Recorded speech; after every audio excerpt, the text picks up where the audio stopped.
Wabi, kita ada soalan dari YouTube daripada Habib Nurma Gomedov. Assalamualaikum YB dan moderator. Waalaikumsalam. Mutakhir ini makin galak bosku mengembara ke pelosok tempat sehingga menimbulkan ketegangan yang berlaku seperti di Universiti Malaya. Boleh YB komen sikit? Perosak bangsa tu. Perosak bangsa tu. Okey, ini dia pandangan pada kami. Allahu Akbar. Waalaikumsalam warahmatullahi taala wabarakatuh.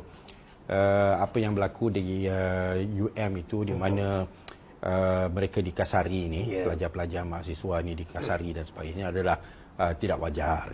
Mereka walaupun mereka memegang spanduk dan sebagainya, mereka di seberang jalan. Itu hak dia lah. Dia nak buat bantahan dan sebagainya. Itu hak seperti mana hak kamu untuk kamu nak buat program di kedai Amjal. Walaupun Amjal kata dia pun tak tahu bahawa orang nak buat program tu tak beritahu dia bahawa nak bawa Najib dan sebagainya. Dia pun terkejut tengok Najib datang dan sebagainya. Kalau dia tahulah Najib yang nak datang, dia tak akan berikan. Tapi kamu buat tak apalah, tu hak kamu lah kan. Tapi yang pelajar-pelajar UM ni bila dia dengar, dia datang, dia nak tunjukkan bantahan mereka terhadap Najib, tu hak dia lah. Bukan dia ganggu majlis kamu kan. So sepatutnya kamu janganlah mengkasari. Tapi ini bukan kali pertama. Hari itu di di Tanjung Karang, Sungai Besar, YB Eng Swee Lin pun pernah dikasari oleh puak-puak ni. Lalu diorang ni memang macam itulah perangai diorang. Dia tak fikir tentang soal kerosakan hasil daripada tindakan mereka, imej yang buruk yang akan terhasil. Sepatutnya kita saling menghormati. Kita ada hak kita buat program kita. Orang lain nak buat bantahan, tu hak dia. Dulu kita buat demo pun begitu. Kita buat demo sebelah kita, dia buat demo sebelah dia. Tak apalah, apa masalahnya. Kalau dulu boleh buat, kenapa sekarang dah jadi satu isu? Dulu kita pakai baju kuning bersih, dia orang datang pakai baju merah kan. Sambil kita buat demo, dia orang pun buat demo. Sedangkan kita nak buat demo lebih awal, tapi dia datang kemudian. Tak ada pun kita bergaduh. Harta pulang kepada kamu lah. Kamu nak buat, kamu buat lah. Jangan ganggu kami kan. So ni yang dia orang buat ni, saya rasa amat memalukan lah. Dan kita menunjukkan satu sikap yang samsing, yang sebegitu rupa. Dan saya rasa seharusnya polis pun ambil tindakan. Hari itu yang dia tunjuk yang dekat video tu, yang budak dengan telur dia tu kan, yang pecahkan telur atas kepala tu dia, lepas tu dia kena pukul dengan bodyguard tu kan. Lebih kurang macam tu lah. Sedang walaupun yang buat kali ni, yang pelajar-pelajar mahasiswa kat UM, tak adalah sampai ke tahap pecahkan telur atas kepala dia. Sekadar berapa puluh meter jauhnya. Berbicara daripada apa yang kita bincangkan, berbicara tentang menjaga imej. Salah seorang daripada pelajar yang ditampar, yang ditarik rambut, yang cerita di bibir itu adalah pelajar Cina. Okey. Mungkin itu merupakan antara sesuatu perbuatan yang sangat-sangat mencalarkan imej Islam lah. Kerana dikatakan bahawa mereka itu adalah di antara penyokong-penyokong tegar Datuk Seri Najib, itu daripada orang Islam. Dan ada juga wartawan-wartawan yang mengatakan bahawa mereka dikasari, dimaki hamun, dicaruti dan sebagainya. Itu merupakan sesuatu yang tidak wajar dan mengatakan bahawa mereka tak berterima bila itu dilayan oleh penyokong-penyokong Datuk Seri Najib. Ini sebenarnya yang dikatakan sebagai perosak agama. Bagaimana YB? Betul lah tu. Apa yang diorang lakukan memang satu tindakan yang tidak bertamadun lah. Dan kalau kita bertindak sebegitu dan kita kata ini atas nama Melayu, atas nama Islam, maka kita merosakkan imej bangsa dan imej agama. Seperti mana yang saya sebutkan tadi, bila dulu kita buat bersih, kita pakai baju kuning, awak datang pakai baju merah, awak buat demo, kita buat demo, tak apa. Tak ada masalah. Kenapa pula sekarang ni bila orang lain buat demo, sekadar pegang buat dan sebagainya, kamu tak boleh tahan. Lepas tu kamu bertindak sebagai samsing di kawasan itu. Ini hanya menunjukkan sebenarnya sifat UMNO yang disayangi sangat oleh PAS lah. Kita pun tak faham sampai sekarang. Adakah PAS keluar kenyataan menegur? Tak ada. Seboleh-bolehnya dia akan pertahankan. Kenapa? Kerana sama Melayu, sama Islam. Ini yang merosakkan Islam. Kita sebagai orang Islam, kita kena tegur kalau akhlak tu tak baik. Inilah yang sayang. Kamu nama atas nama parti Islam, tapi kamu tak bertindak sebagai parti Islam. Kamu menyokong UMNO, pencuri dan perompak. Yang jelas, yang samsing oleh seluruh dunia. Dan samsing, jelas samsing pun kamu diam. Ni kalau dulu lah, kalau dalam PAS dulu ni, bukan PAS sekarang ni. PAS dulu dia akan kritik tindakan yang dibuat oleh Nur Omar dan pemimpin-pemimpin UMNO yang lain yang nak bertahankan Najib. Itu saya kenal sangatlah, kalau PAS lama lah. Baik, YB, kita ambil soalan daripada YouTube. Astronaut Hungry. Assalamualaikum YB dan Tuan Moderator. Waalaikumsalam. Dalam sidang parlimen minggu lepas, MP Pengkalan Cepa cadang DAP dibuang dari PH kalau nak Islam selamat.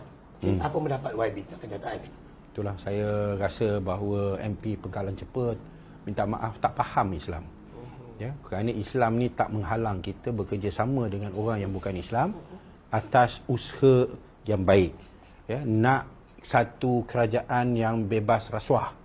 Ya, nak satu kerajaan yang telus, yang mentadbirkan negara dengan baik. Ya, awak sendiri pun Pengkalan Cepa pun dapat royalty. Ya, bawah kerajaan Pakatan Harapan ni, yang mana Menteri Kewangannya daripada DAP sekalipun, dia bayar juga royalty untuk negeri Kelantan. Ya, dia bayar juga royalty kepada negeri Terengganu apabila diarahkan dan dipersetujui oleh kabinet, walau macam mana sekalipun royalty tu kita bayar. Ya. Yang awak duk sokong UMNO ni, awak ingat selamat sangat ke Islam. Ya, yang royalty pun tak dibayar, duit rakyat pun dirompak, tabung haji pun kamu rompak, ya. Kamu nak pertahan apa? Tu yang rosak, rosakkan Islam. Itu yang Islam tak selamat. Itu yang Islam yang betul-betul yang tak selamat di situlah.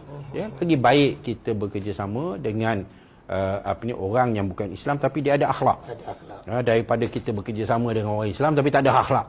Ya, yang akhlak ni akan merosakkan imej Islam. Itu yang telah berlaku selama ini. Yang dulu kamu sendiri pun duk lawan UMNO, kata akhlak tak ada dan sebagainya. Tiba-tiba boleh sekarang ni boleh terima. Oleh kerana sama-sama Melayu, sama-sama Islam. Ini dasar perjuangan yang cukup merosakkan Islam. Ya, tak maaf. Yang terakhir, tapi kita simpan dulu soalan tu. YB, kalau ikutkan pandangan YB sendiri, kalau kita lihat dalam keputusan PRU ke-14 sebelum ini, dilihat bahawa dikatakan bahawa Pakatan Harapan tak mendapat majoriti dalam PRU ke-14 sebelum ini. Tiga parti besar didapati, orang kata peratus satu hampir-hampir sama dan sebagainya. Jadi apakah orang kata apa strategi ataupun mungkin YB sendiri di antara pucuk pimpinan yang dikatakan bahawa bagaimana kita nak memulihkan keadaan ini? Kalau kita lihat ramai di antara mereka yang mula rasa gusar apabila UMNO dan PAS bergabung dan sebagainya. Saya rasa macam inilah. Keputusan pilihan raya umum yang lepas menunjukkan bahawa tidak ada mana-mana satu parti yang mendapat majoriti sokongan orang Melayu. Ya. Dia ambil pukul rata, memang lebih kurang okeylah UMNO dapat lebih, PAS yang kedua, ataupun ada yang kata PAS yang pertama, UMNO yang kedua, PH yang ketiga. Ya. Tak apa, itu menunjukkan tak ada yang mendapatkan majoriti. Ya. Dan bila tak ada yang mendapatkan majoriti, kita tak boleh kata bahawa satu-satu parti itu mewakili orang Melayu. Lepas tu ada pula kata kalau kita tengok keputusan, kita cantumkan UMNO dengan PAS, maka UMNO dengan PAS dia dapat lebih daripada 50%. Tapi tu dalam keadaan dia berpecah.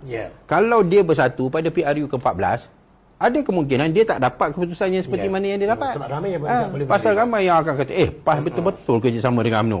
Ya, UMNO pula kata betul ni kerjasama dengan PAS. Orang UMNO pun mungkin akan lari, sebahagian daripada orang UMNO pun akan lari ke bersatu, sebahagian daripada orang PAS pula akan lari kepada Amanah ataupun parti-parti yang lain. Kalau PAS dengan UMNO betul-betul bercantum, ya, sehingga sampai sekarang, hingga ke hari ini pun tak berani nak mengaku bahawa dia bersama. Ya, walaupun dia buka bilik gerakan bersama, dia bermesyuarat bersama dan sebagainya, dia tak nak kata dia bersama. Kerana apa? Kerana dia takutnya ahli-ahli dia kat bawah akan lari. Ya. So ini tak boleh kita gunakan itu sebagai satu keputusan yang muktamad. Apa yang telah tercapai pada PRU ke-14, tiga-tiga parti yang bertanding, tiga-tiga tak dapat majoriti Melayu. Dan secara peringkat kebangsaan, kita nampak bahawa peratusan untuk PH turun, merudum sikit oleh kerana dia ambil kira Kelantan dengan Terengganu. Di Kelantan dan di Terengganu, orang dah biasa UMNO PAS ni, dia nak pilih calon daripada Amanah ke daripada Pakatan Harapan dan sebagainya, dia risau. Yang orang dekat Kelantan tu takut kalau kita undi PH, maka UMNO akan berkuasa, BN akan berkuasa, lalu dia sokong PAS. Begitu juga dekat Terengganu dan sebagainya. So ini juga bukan merupakan satu pengukur keadaan sokongan Melayu yang sebenar. So kita tunggulah PRU ke-15. Harap-harap UMNO dengan PAS ni betul-betul bersatu. Lepas tu kita tengok orang Melayu sokong ataupun tidak. Baik. Ya. Baik. Baik, kita ada soalan YB Zakaria Hassan dari YouTube. Lumrah politik enggak bisa lari dari fitnah memfitnah walaupun sesama Islam kerana mereka semua memperjuang hasrat parti mereka tapi bukan Islam. Mereka semua hebat berbicara tapi enggak bisa mengamal tuntutan Islam. Ya, yalah, ini satu hakikat yang boleh kita katakan yang amat malang lah. Ya. Tapi kita kena cuba usaha untuk mengubahkannya. Ya, biarlah semua bercakap atas dasar fakta dan kenyataan yang sebenar dan bukan atas dasar fitnah. Ini merupakan satu perkara yang lebih terasa di kalangan umat Islam. Bila politik mereka terus membawa kepada keadaan takfiri ataupun kafir mengkafir, ya. Kamu berbeza pandangan, oh kamu ni munafik. Berbeza pandangan, oh kamu ni kafir. Berbeza pandangan, oh kamu ni zalim,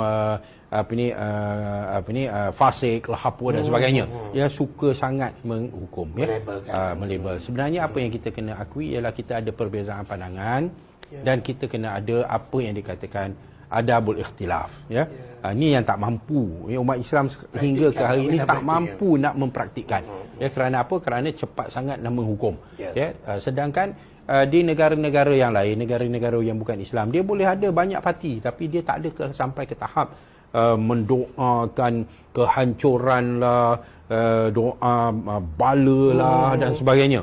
Ya, dan kalau dia berbeza pandangan, okeylah, dia kata okey, ni pandangan kamu nak buat ekonomi cara begini untuk nak selamatkan keadaan ekonomi. Ya. Ada pula yang kata kita nak buat cara begini untuk nak selamatkan ekonomi negara. Masing-masing nak selamatkan ekonomi negara, tetapi ada pendekatan yang berbeza, dia saling menghormati. Itu pandangan awak, ini pandangan kami. Kami nak buat cara ni nak buat cara tu. Ada yang nak buat cara Republican, ada nak buat cara Demokrat, ada nak cara konservatif, ada nak buat cara Labour dan sebagainya. Tapi itu perbezaan tidak sampai ke tahap seperti mana di kalangan umat Islam sehingga kafir-mengkafir dan sebagainya. Sedangkan apa yang sedang dibahas adalah persoalan muamalat ataupun urusan dunia yang memang ada banyak khilaf. Ya. So kita kena menghormati. Ya. Ini yang kita tak pandai belajar. Dan kita tak pandai dan kita belum belajar lagi. Ya, kerana apa? Kerana kita biasa sangat dengan konsep kita ni semua kena bersatu, kena ikut satu pemimpin. Inilah yang masalah dia. Dan kita tak faham lagi konsep demokrasi yang kita sendiri kata kita nak amalkan, tapi kita tak faham. Kita nak amalkan sistem khalifah dalam sistem demokrasi. Ya, sedangkan ini dua perkara yang tak boleh diadunkan, ya, dan tak boleh digabungkan. Dan dalam sistem demokrasi pun ianya pun sebahagian daripada prinsip-prinsip Islam juga, ya, yang dibenarkan, ya. Dan pernah juga Rasulullah SAW sendiri mengamalkan ikut yang pandangan yang lebih ramai. Yang contoh yang paling ketara perang Uhud, kan. Semua orang tahulah tu, tak payah kita nak cerita. Assalamualaikum YB, Lim Guan Eng dan Tun ada keluar kenyataan yang Malaysia perlukan 3 tahun untuk pulih semula. Apakah yang dimaksudkan dengan pulih semula tu? Adakah maksud kerajaan boleh tunai semula apa yang dijanjikan? Okey, silakan. Ya, insya-Allah. Waalaikumsalam warahmatullahi wabarakatuh. Nafis, yang dikatakan bahawa pulih semula tu dalam masa 3 tahun tu ialah supaya keadaan ekonomi ini kembali stabil, dan hutang piutang dan sebagainya menjadi keadaan yang dapat mudah diurus. Semua perjanjian-perjanjian kontrak-kontrak yang telah ditandatangani dan sebagainya semua telah diperbetulkan dan sebagainya dan dikurangkan impaknya, supaya insya-Allah pada ketika itu kita akan mampu untuk melaksanakan apa dan kita dapat menunaikan apa yang telah kita janjikan satu persatu, ya.